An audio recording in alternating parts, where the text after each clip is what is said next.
Chelsea. Thank you for making it here. Chelsea here. Here, Chelsea. Over here. Here. Jessie. Jessie.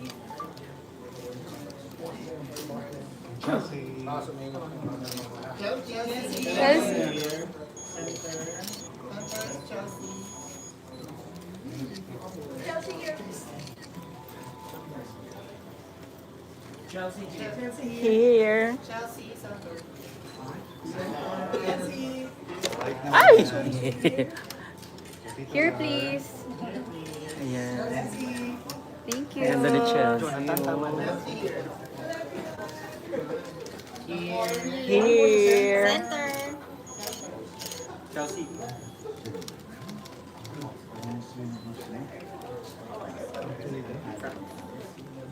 Parang nag-iba gumanda lalo, no?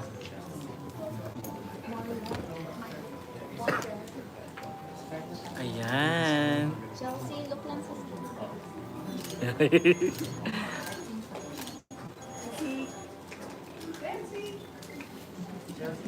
Chelsea.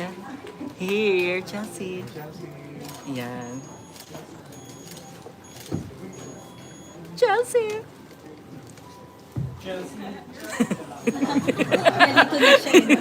Good afternoon, everybody. Afternoon. Thank you so much, everyone, for being here. I know many of you piyat pa rin. You're still trying to get over the whole fabulous finals of Miss Universe Philippines the other night. Yes! Finally, you got the pageant that you want. Diba, maliwanag? Ang ganda. HD Maliwanag. quality, super fun, super pasabog. Sobra. The fans got what they want, and we have an amazing winner. Congratulations. Thank you so much, Sir V. Thank you everyone for making it here. Finally, your Love Bulakenya, your Miss Universe Philippines 2024 is here. La Bulakan, yeah, Bulakan sweets. I put the sweets. But thank you so much. I know it's been a long journey for our Miss Universe Philippines delegates and for the entire organization as well. So we thank you for sticking with us since February during the press presentation, all the way up to Sultan Kudarat and all the way up to the finals. We thank all of our sponsors and everybody who supported us, who supported all of the delegates, from the glam teams to their coaches, to their designers, and most of all, their families, their parents that have been there to support them, to embrace them, and now also to all the other delegates of Miss Universe Philippines that have competed and are probably resting at this moment. We also want to thank you from the bottom of our hearts for participating in this year's pageant. And Miss Universe Philippines is always open and welcome whenever you want to come over and if you need help, if you need a job.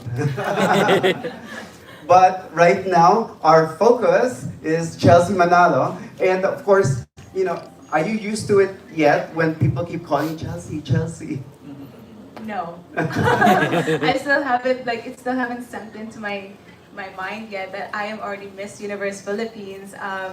But you know, when I am already here with everyone here, with my family, with my friends, I hold my sash and my crown to always keep me humble and to always remind myself that I am Miss Universe Philippines because I am here to represent, that I am here to win that 5th crown, and also that, you know, to give back to the Philippines. So I hope that everyone will still continue to support me because I know it still feels surreal. It still feels surreal. But the people who are showing their support to me, I see it now. I don't think I should have done that, you know, going on my phone because it's bombarded now. I can see the love. But yeah, the love and the support that I've been getting, not just from my co-candidates, but from all over the Philippines now, it's really heartwarming for me. And I'm really thankful for that. Maraming salamat. What was it like this morning when you first had to do your first media guesting? Oh, it was really fun. I have to say that I really liked it. I was here with with Unang Hirit. I did it with them. It was really fun there. You know, they made me do my walk. We had a really fun interview.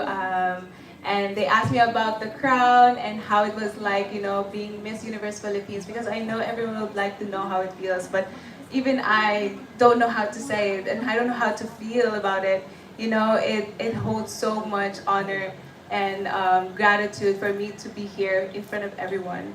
I'm really thankful for it. I know you guys are dying to ask your questions. So, who wants to go first? Ethan. Ethan is here for the national costume. Thanks so much, Sir Voltaire. I'm actually wearing Singkaban Festival, the mother of all pageants, in our home province, Bulakan. So just like you in Chelsea, I'm also a very proud Bulacanyo. So I grew up in Tandi. Sorry po, konting chika lang. Actually, first lesson mo yung hipag ko, si Aiza Castro. And then, inaanak mo yung pamangkin ko, si Colleen. Iba. Little treat. In Chelsea, curious ako kung anong pakiramdam mo every time you enter Bulacan, syempre. Syempre, when you enter to Bulacan, sa may kawayan pa lang, in your hometown, sinasabi doon, welcome sa lalawigan ng mga bayani at nagagandahang dilag. So, nung bata ka pa, and then, syempre, you're striving to be, syempre, you're a dreamer, di ba? And then you experience bullying then when you're young in Bulacan. So anong feel mo? Gaano nag-take na inspiration sa iyo yung slogan na ganun sa Bulacan? Well, kasi nung bata talaga ako, I didn't really see that beauty, you know, the standard of beauty in me.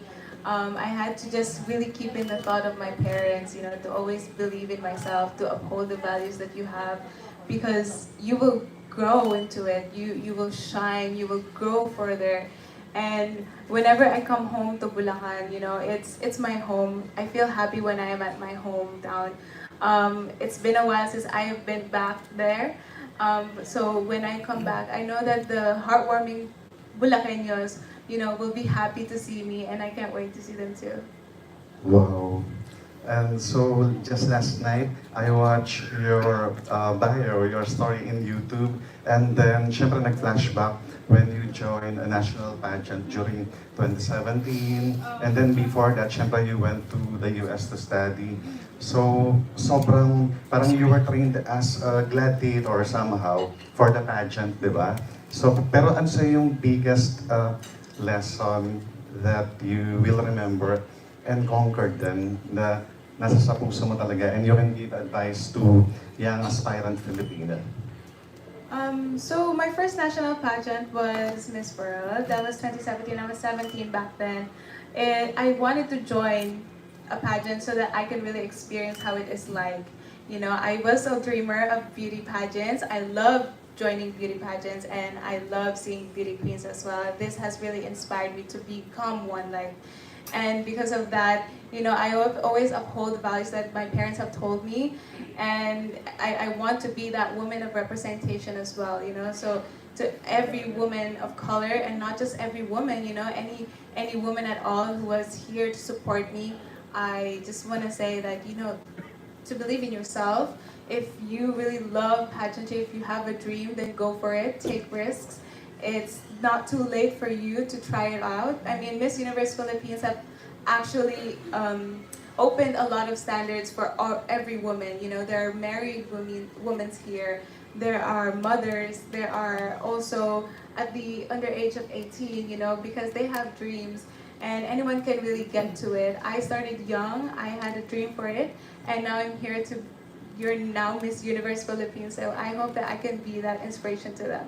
Wow, sa aming Reyna, go for the 5th round, Queen Chelsea. Yes. Oo, ngayon parang Yes. nararamdaman na namin yun. So much po.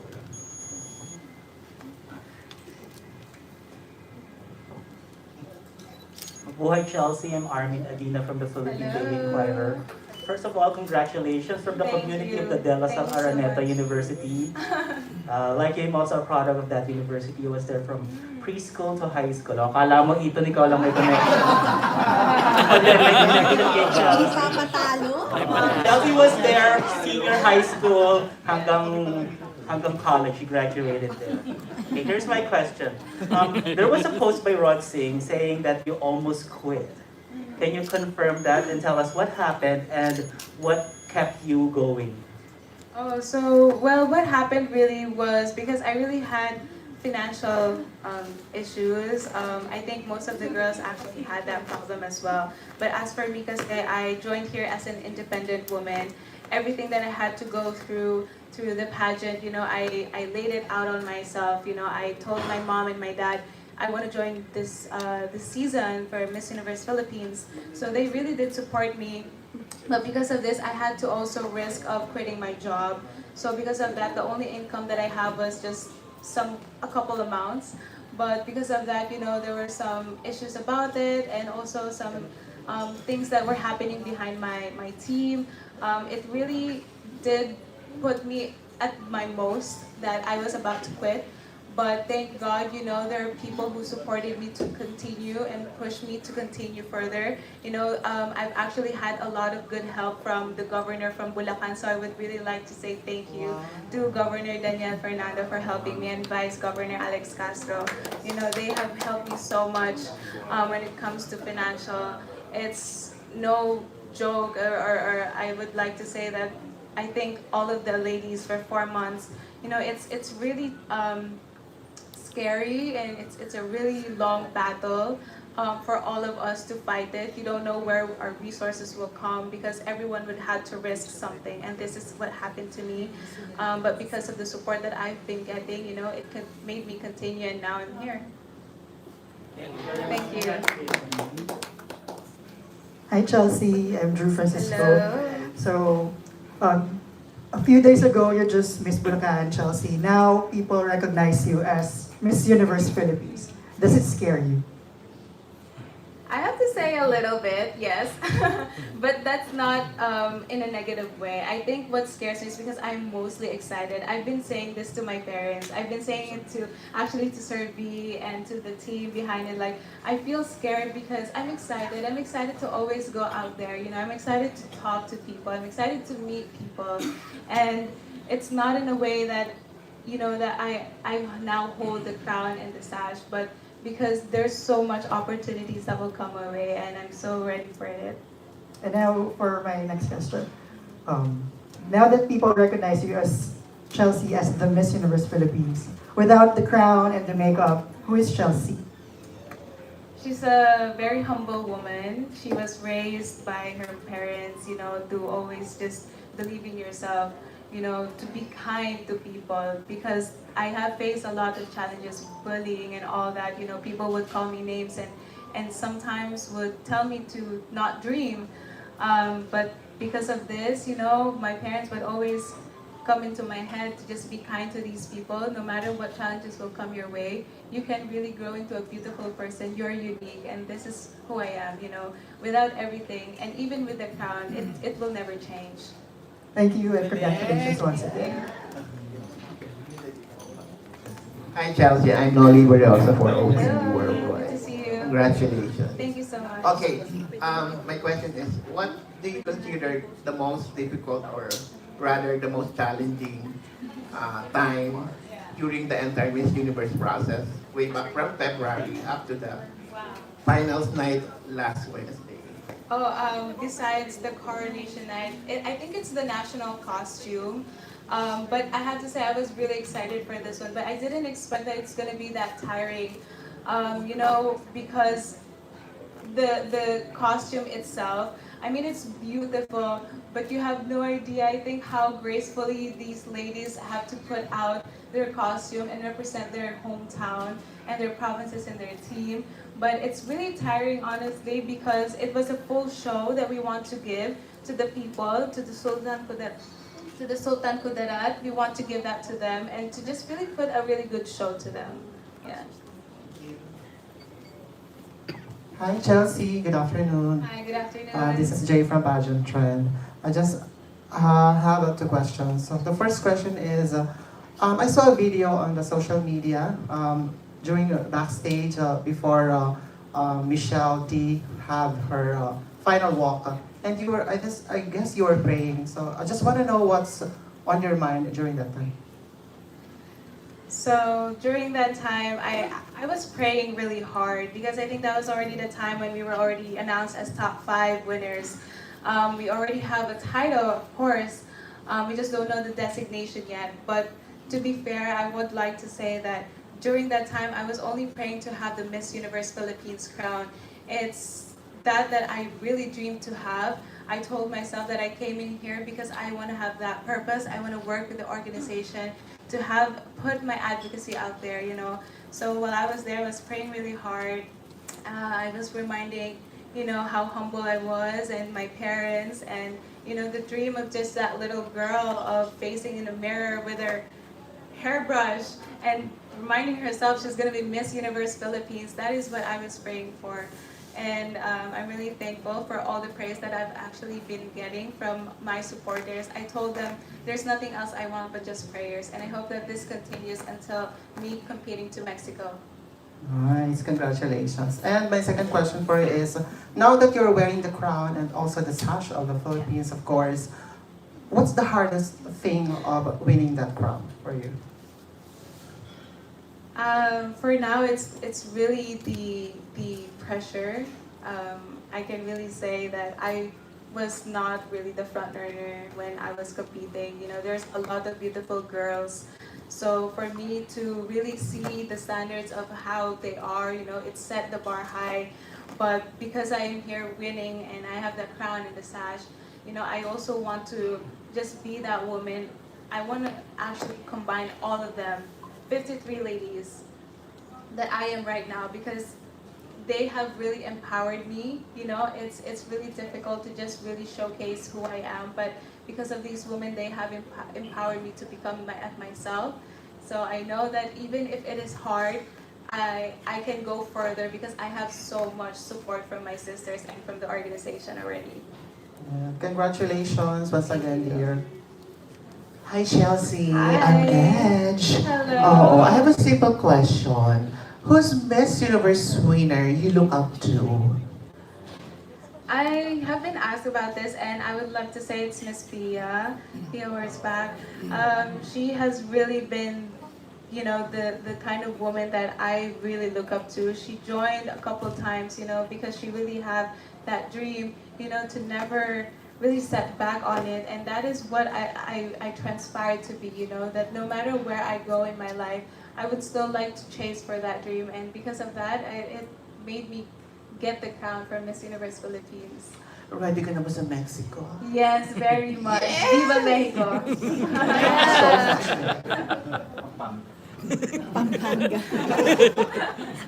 Hi Chelsea, congratulations Hello. from the Crown Philippines. It's Thank you. Christian. So, nung sit-down interview pa lang namin sa iyo, we saw how solid you are. It's a solid team, you and with your parents. And then it was a very emotional moment, the time they went up to on stage to greet you. Can you share, if you don't mind, the conversation that you had with your parents? Well, I just told my mom to, actually I kept telling her to not cry, you know, because I already have it. I'm your Miss Universe now. You should be crying tears of joy. But she kept on crying. Actually, she was crying before before preliminaries. She didn't actually want to watch the show. Sabi niya baka mahimatay daw siya pag nanood pa siya ng Coronation kasi she was already trembling before preliminaries. But when I saw her, when I already had the crown and the sash, I actually wanted to say that I wanted to see my parents, you know, already. But to be honest, my mom took a while to come to the stage because she couldn't walk. She was feeling so weak because of the emotions that she has been having. So yeah, I love my parents so much. Thank you, Mom and Dad. Congratulations, Chelsea. Hi, Elsa John, Industry Fanatic. I just want to take us to the moment, yung pinatay nila yung ilaw, tapos magka-holding hands kayo ni Stace. Ano yung mga pinag-usapan niyo doon? Honestly, I was telling her how much I love her. I love Ate Stacy. She has been literally just like an ate to me, and I have a lot of ates in the pageant. She was that woman that she would always ask you, "How are you? What do you need? You know, is there anything I can help you with?" She's going to keep on reminding me that. So when I was holding that hand with her, I kept on telling her how much I love her because no one else will tell us during the backstage. We were all just there, sitting at the backstage, and I kept telling her how much I love her and I'm proud of her. That we can go way and beyond. You know, I wished her the best. She wished me the best, and because of that, you know, I took my time to still continue my prayers because I want this so bad. I know she wants it so bad, and I'm really proud that, you know, no matter where we are in our positions going to take us right now, we will go far. We can be an empowered woman, even with or without a crown.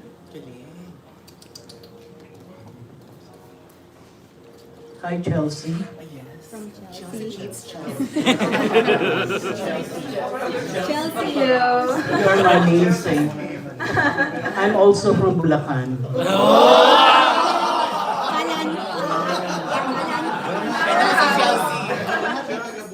From Inasa Festival of Bustos. Hello po. Hello. My question is, your true-to-life story is very good movie material. If it will be adapted into a movie, what title would you like to be used? Who among our actresses would you love to play Chelsea and Manalo? Wow. This should be a life story of, you know, maybe a Princess Diaries. You know, she has not actually seen herself to be a princess. I actually love watching this movie as well. She never thought she was gonna be a princess. So that was who I was, you know. But because of her mother, who helped her, who loved her so much and dearly, she became one, you know. And she never changed herself. She never looked at her crown because of what can honor her for, but because of what she can do more, you know, what she wants to be. And if there is an actress, maybe I want to see Naomi, you know, Naomi Campbell. Yeah. Many people see it in me. So yeah. And who will play Mama Jane? The filmmaker. Last question. Manny Halasan is one of the persons in the universe who is dearest to your heart. What is your message to him? And can you kindly tell us how and when you met him? We met actually when I was about to join for Miss World 2017. He was one of the designers that one of my friend actually offered or recommended. So we met during that time. It went way, way back. So he supported me. He is actually a jewelry and accessory maker. Yes. But when he saw me, actually he said that, oh, there's a potential there. He loves dressing up women as well. So he designed my dress during that time. And when I said to him that I want to join Miss Universe Philippines, he was the most supportive. He was there throughout my journey, through the whole journey of Miss Universe Philippines. He helped me get through it. And he said that, you know, I'll be there no matter where you are. And through Mexico, I'll be there as well. He helped me through my national costume and for my evening gown as well and preliminaries. He was my designer all throughout. So I love you, Kuya Manny. Thank you for believing in me. I couldn't have made it this far without you. I love you so much.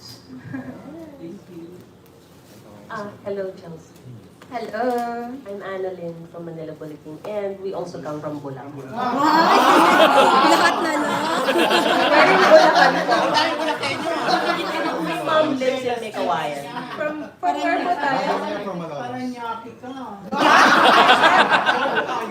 I said my mom lives in Mekawayan. Oh, wow. di ba relate? Related, yes. I just like to ask, on a lighter note, what's the story behind your white gown? Because it was really spectacular too. It was designed by Yes. Manny, right? Um, Did you have to choose from several, or yun na talaga yung decided nyo na gown for the finals? I really did trust Kuya Manny for his design and his concept. I think he also saw the styling that was really meant for me, which is, she's someone who is very simple, really regal. She's humble, but she is ready to win a crown. So that is the inspiration to it. There was also a little bit of jewelries on the middle part of it, so that there is a little reminder of where I came from, and that is from Make Hawaiian, where many are known for jewelry makers. So Chelsea, a second question. Kasi you did not figure in the special awards or even Yeah. in the top picks of some forecasters, front runners. You were a dark horse. Sorry, I have a cup. I just like to ask, did you ever doubt yourself at that point that you were not, a favorite of some Well, people? this was always asked, and I would like to say that there's no such thing as any dark horse naman for this season. I mean, it's a bloodbath that they say, but it's more than a celebration of women. Kasi everyone really deserves it. Everyone is so beautiful. So during this time, sabi ko, I want to compete. I want to compete fairly. I want to compete at my best. Just do what I do, and I'll be as most authentic as I can be, because if I can stick to that person, I'll get through the crown. Thank you. Hi Chelsea, my name is Nikki from Manila Standard. Hello. And I'm not from Bulacan. Where are you from, sir? Well, I'm from South Triangle. Well, first of all, congratulations. Thank you You so much. shone during that night. Let's go back to the pageant night. What was going or running through your head when you stepped closer to the crowd? First, when you were called in the top 20, then top 10, then top 5. So I'll go through it. Maybe when they called me for top 20, I remember I was the second to the last that was called. I was feeling nervous already. I was standing there, and I told to myself, when are they gonna call Bulakan? Why is it taking so long? But when they actually called it, I said to myself, okay, finally I'm a step forward. And then I said, okay, maybe I can go to top 10 lang. Kasi to top 10, I'm okay na. At least there is a placement to it. But, I still stepped up. I struck my way through the swimsuit competition. And then after calling to top 5, I said, it's the crown or, nothing at all. So it was really destined for me, I guess. I prayed so hard. And the people who supported me, thank you.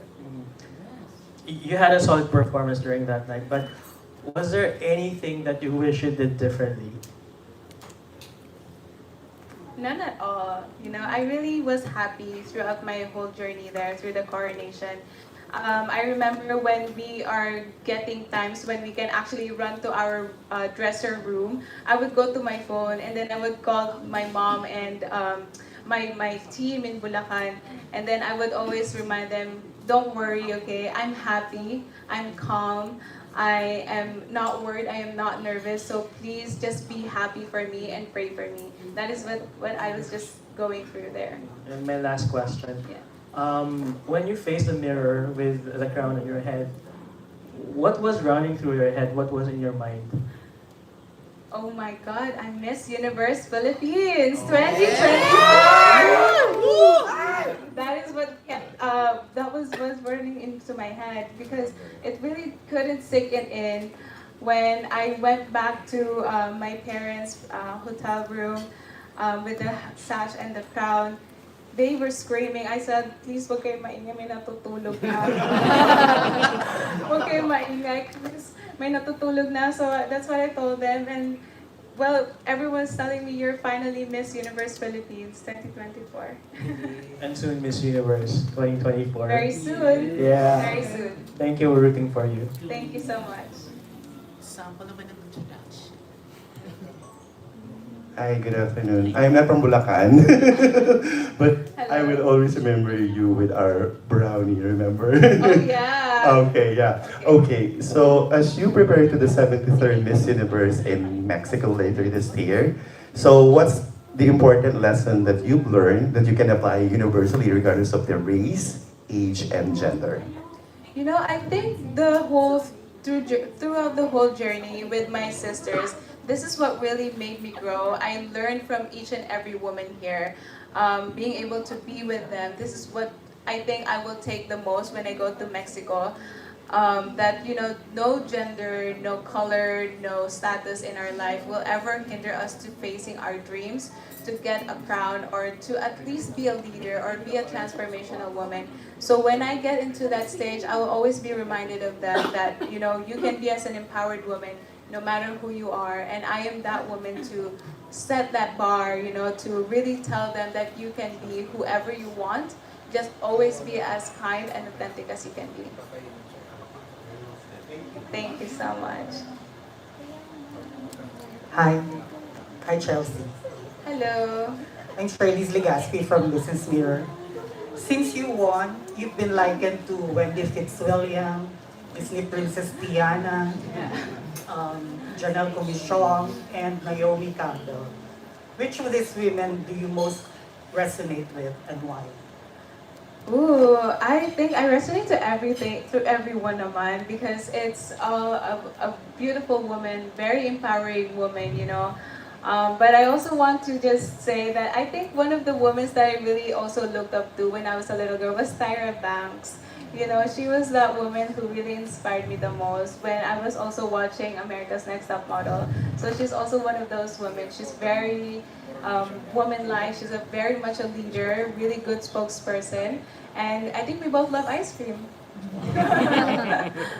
My second question. You're an advocate for indigenous people like the Dumagats of Yes. Bulakan. Now that you're Miss Universe Philippines, who are the other indigenous peoples that you'd love to advocate for? So of course there are a lot of I would love to work with Sultan Kudarat. I know when I went there, we were talked to the governor, we met the people there, and I hope that I can come back there and work with them. But it's also really my focus is to work with the youth, to empower them the most and to really provide importance through education, because this is where it all starts. When you build up their dreams, it starts there in education. They know what they want from it. So that is what I really want to work well with, and of course with the help of Miss Universe organization. Thank you, Chelsea. Thank you so much. Hi Chelsea, Hello. congratulations. Thank My you. name is Lynn Garcia from A to Z, Balitang A to Z. Going back doon sa Coronation night, isa ka ba sa mga na-interview yung mother mo, and she's not stop crying talaga. And then nabanggit din niya na, yun nga daw, nabubuli ka daw nung bata ka. So, gusto ko lang malaman paano mo na-counter doon. Kasi syempre, kahit pa paano, everyone nakakaranas ng bullying. And also, give us a message na lang sa mga gustong maging Chelsea Manalo. Well, I was bullied talaga when I was a little girl, and it doesn't stop. Somehow we will get to face those challenges even at our age right now. But I've always believed in myself, because of what my parents have told me, and because of the friends that I have been with. They build up my confidence, and to the younger woman who actually wants to be a Miss Universe Philippines too, I hope that I can be already a reflection of you, that even if there are challenges that comes your way, people will tell you that you can't dream to be a Miss Universe Philippines, then just go for it. You can always take risks. There's nothing to lose about it. At least you'll grow from it. These challenges are just stepping stones for your greatness. And also, syempre, you're the representative of the Philippines dito sa upcoming Miss Universe. Yeah. Naisip ko ba kung anong kaibahan mo sa ibang mga kandidata? I already know that I am a beautiful Filipina. I am a modern Filipina. I'm a very transformational woman. This is what will make me unique to be your next Miss Universe in Mexico City.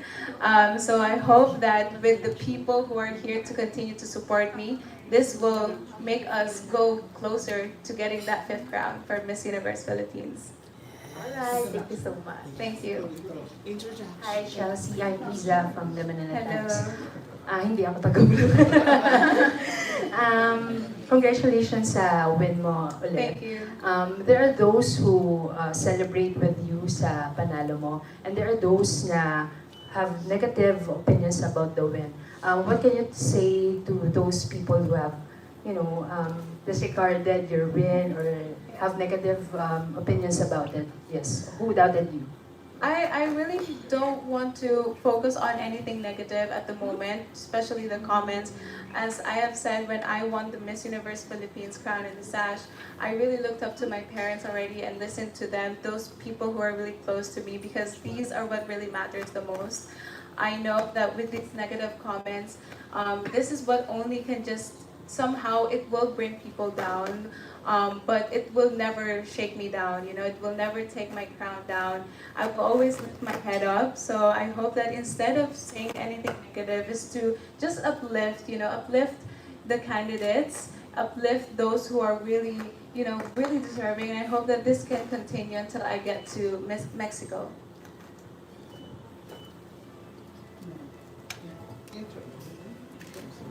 Hello, Chelsea. I'm also from Bulakan. Wow. Gustos, Bulakan.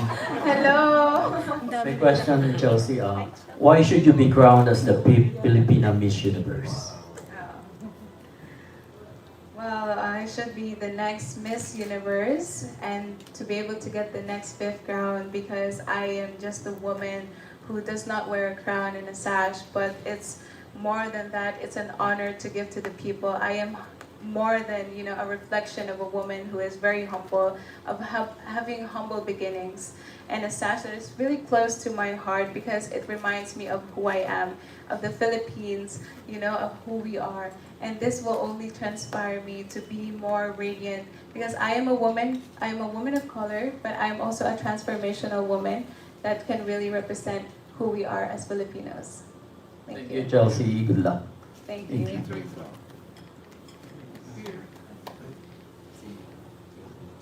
Ready na kayo? Okay. Ready pa yung camera nyo. Hi, Chelsea. Can you give us a sample of your introduction in Mexico?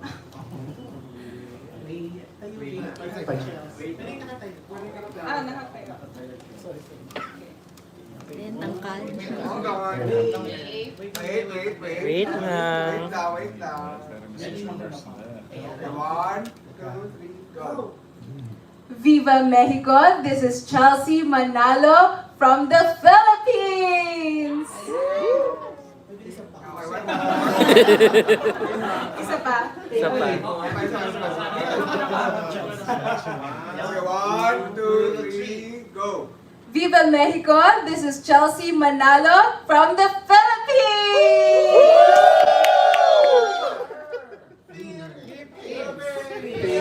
Yes.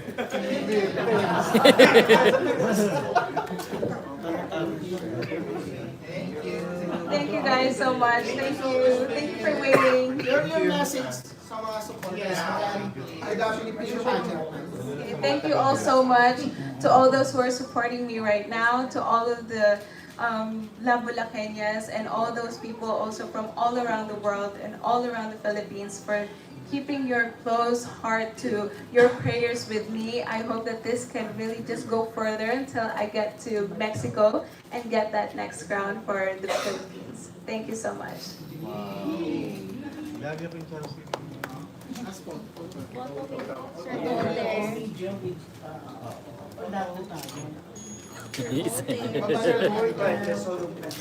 Okay na kayo ng solo?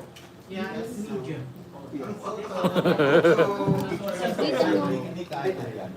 With Volker. Sir Volker.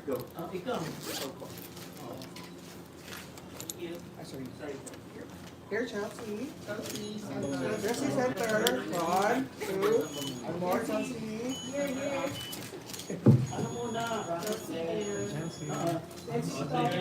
Chelsea. Chelsea. Chelsea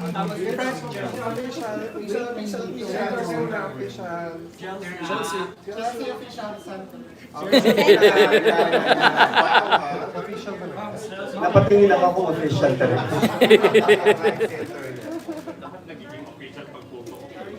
Chelsea, ayan, thank you.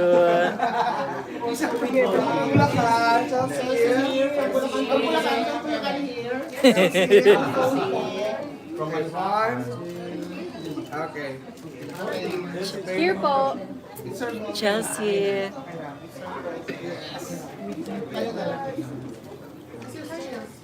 Si Chelsea.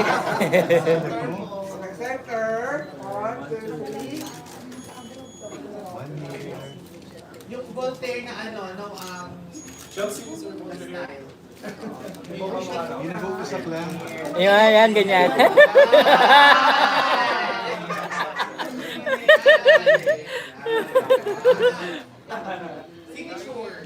Signature. You know, Chelsea's parents are always there. In Estancia, whenever they have their shoots and whenever they're in Estancia for a sponsor, I would always go out when I go to the bathroom or I go to Starbucks or something. I would always see him in the hallway, patiently waiting for her, like the whole time. They have my luggage and everything. Yes. They're my stylists. They're my makeup artist, they're my driver, my PA, everything. So, I hope Chelsea becomes an inspiration to other young women who want to join Miss Universe Philippines or any pageant, that you really don't need to have so much resources. That with whatever resources that you have, believe in yourself and know that if it's destined for you, it will happen. Chelsea went through a lot. There's some things that that she went through that she hasn't mentioned, but these are challenges that she went through. But at the end of the day, she ends up as Miss Universe Philippines. And that's something, that's a testament to one, her destiny, but two, to the power of prayer. Chelsea, last question. How did you balance the crown? It has already been out on media, and I finally made it to the meme world. Well, the crown has a little bit of a weight. So when Michelle really put it on my head, because it's the crowning moment, it's the winning photo already. So I didn't feel like it was gonna fall because it was really in my head. So I thought it's gonna be okay, but until I turned on the side and it kind of slipped. Then Miss Michelle D already just fixed it. It was only a matter of a minute. Inayos din naman niya, so don't worry about it, guys. Oo, na-balance ko siya. So I think that's already enough to say that is what makes a queen. You know, you have to balance it. Really balance.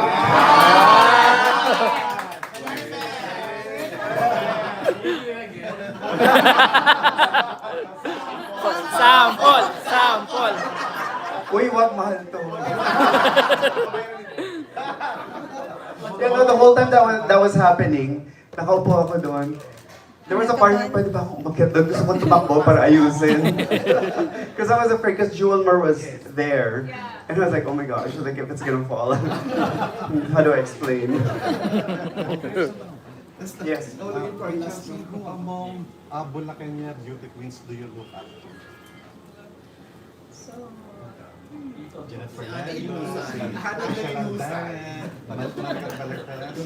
Hindi niya panahon yung panahon mo yan. There's this recently crown queen that we have, which is Alatea.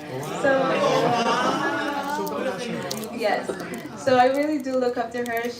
We have talked already, and she's really nice. You know, I look up to her, so I really congratulate her as well and wish her all the best. You know, she's there to support me, and I'm also there to support her.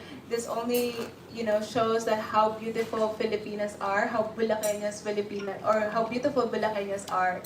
So I know that we are already a step towards winning more crown this year. When I go to the north, I pass through Bulakan. Well, you should go there. Yes. We're gonna visit Bulacan very soon. Yes, actually, we will. No, but 2017 trivia, I was invited to her debut because I was in Miss World Philippines. I was covering it then. Then the parents invited me. Tapos ayokong pumunta kasi, or natatakot ako thinking, oh my gosh, her parents are gonna be younger than me. But, you know, ever since you know, and you know this, I always told you, you should join Universe. But at that point, I didn't know I was gonna be part of the organization. I didn't know what organization it was gonna be in. But every once in a while, I would message you, like, hey, are you joining this year?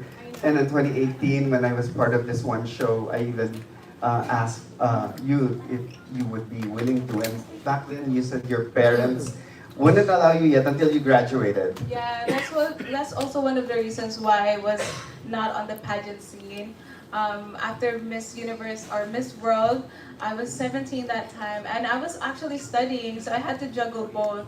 It was really challenging, and you know, I told myself if I'm gonna go back in the pageantry world, I have to finish college. You know, this is also one of my dreams and biggest achievements. And after graduating, you know, maybe it's Miss Universe for me, and finally I'm here. What happened? Thank you. Thank you so much, guys. Thank you. Thank you, everyone. Oh, official photo daw. Official. Thank you, Miss Elgin. And thank you, Belmont. Thank you so much, Belmont. Elgin. Sige. Elgin. Thank you, Elgin. Thank you, Elgin. Elgin. Elgin. Elgin.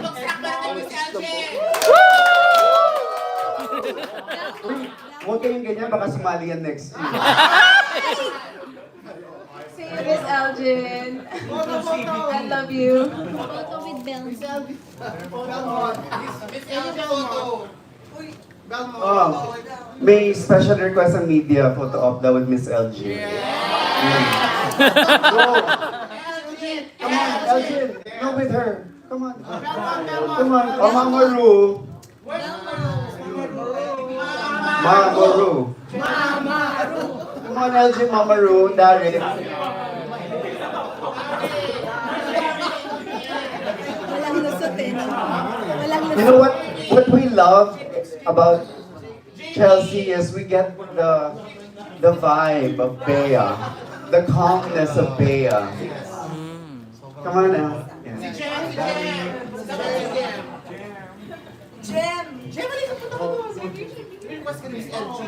It's us. Kayo muna. Yung lagi niyang kasama. Hold on, more photos. Of course, photo with the media na. Yes, of course. Here, man, here. Sama ka na, sir. Center. Alright. Next year. Representing Nevada or Southern California. AP niya si Mama Hai. Okay. With video. Ay! Guard. Guys, yung tiptoe niya baka mapilaya. Chelsea won. So, group. Oh, mabait si Elgin, no? Pinapayagan niya. Ay, yung mga Bulakan niya may special. Kaya pala kasi mag-picture naman tayo lahat. Video ba? Yung mga nandito bawal. Bawal ka daw eh. Dahil John. Ay ba, may ano? May contract signing. Ay, ayaw di patalo ni ano, oh. May dala ni Papeles. Pagkalabot na yan eh. Sige. Sa kontrata. I-videoan ko lang siya yung Ikaw ba nagsulat niyan? I made you read it for you to see it. Ay!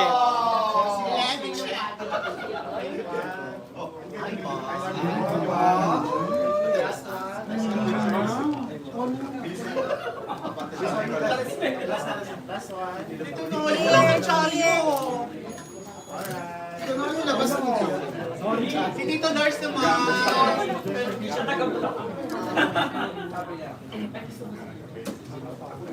Si Tito Lars tahimik lang kasi may one-on-one siya. Tito Lars Pacheco, hindi lang wala. Thank you for tuning in. Wow. Thank you for tuning in. Diskarte na tayo. Oh my God.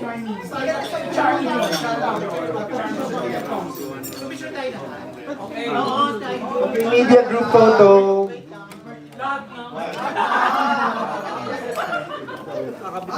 Ayan na, love for all. Love for all. Except dun sa mga hindi invited. Naka-live stream pa ba? That was from The Crown. Yung The Crown, yung mga hindi nag-invite. One by one, please. Anong team next year? Love for all. Love for all. No love for you.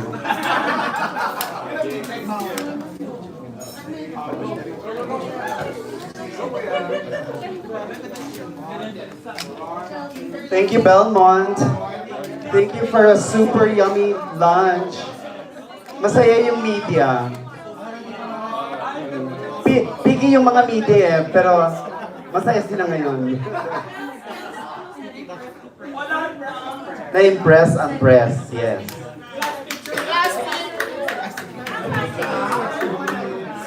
Thank you, everybody. Thank you, hindi na ito mauulit.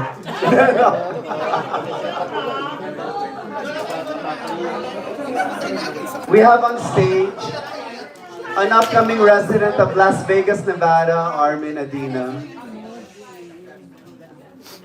Soon to be married. Ayan guys, nakapagpa-picture tayo kay Chelsea. So, ayan. Again, I repeat, Armin Adina Saya-saya dito about sa to be married.